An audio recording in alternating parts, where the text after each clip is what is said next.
সম্মানিত সুধীজন, আপনাদের দেখাচ্ছি এখন চা বাগান। দেখছেন পুরো এলাকা জুড়ে চা বাগান।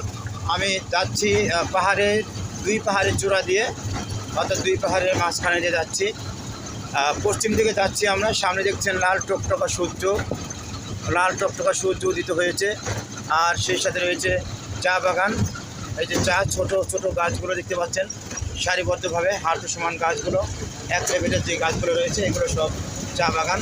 এগুলোর কচি পাতাগুলোই একসময় রিফাইন করে চা তৈরি হয়, তবে নিচের বড় পাতাগুলো যে দেখছেন আপনারা, এই পাতাগুলো কোনো কাজে লাগে না। এরপরে এখন কেটে দিয়েছে উপরে যেই ছোটো ছোটো কচি কচি পাতাগুলো জমবে, এই পাতাগুলো দিয়ে চা তৈরি হবে। তো আমরা দীর্ঘক্ষণ এই চা বাগান দিয়ে যাচ্ছিলাম। বিরাট বড় এলাকা, কমপক্ষে আধা ঘন্টা পার হতো আমাদের গাড়ি নিয়ে পার হতে। তো সবটা আমি দেখাইনি, তবু এইটুকু দেখানোর চেষ্টা করছি। এই দেখেন সূর্য লাল টকটকা জ্বলন্ত অগ্নিশিখার মতো মানে দাও দাও করে জ্বলছে, সূর্য ডুবে যাচ্ছে পশ্চিম দিকে। আমরা এখন পূর্ব দিকে আছি, পূর্ব দিকে আমরা দক্ষিণ দিকে যাচ্ছি। সেই সাথে আপনাদেরকে চা বাগানগুলো দেখিয়ে নিচ্ছি। চায়ের গাছ আমার আশপাশে আরও রয়েছে অনেক, আমি একটু উঁচু করে তাহলে দেখতে পারবেন। এই যে আমার এইদিকেও রয়েছে, সামনেও রয়েছে, এই দেখছেন। আমরা সাইড কেটে গেলাম, এই সাইডেও রয়েছে চা বাগান, আবার সামনেও রয়েছে চা বাগান।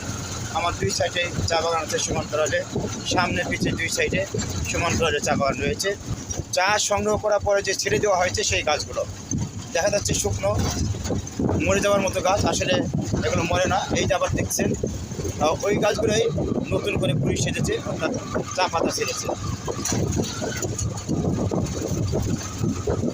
আর ওই যে পাহাড়ের উপর দেখছেন ওইগুলো গাছ কিন্তু চা নিয়ে যাওয়ার পরে গাছ ছেড়ে দেওয়া হয়েছে, যেগুলো অবশিষ্ট থাকে আর কি সেগুলো। আর এই যে যাচ্ছি, এইটা হচ্ছে আপনার ছেড়ে দেওয়ার পরে গাছগুলো দেখছেন। মাঝখানে যে সবুজের টাকা দেখছেন, এটা হলো আপনার চা হয়ে গেছে অলরেডি। এটাই হয়তো কিছুদিন পরে এই সবুজ পাতাগুলো সংগ্রহ করবে, আর এই সবুজ পাতাগুলোকে সংগ্রহ করে এরা রিফাইন করে চায়ে পরিণত করবে, যে চাগুলো আমরা সচরাচর দোকানে কিনে খাই এবং বাজার থেকে কিনতে পাই।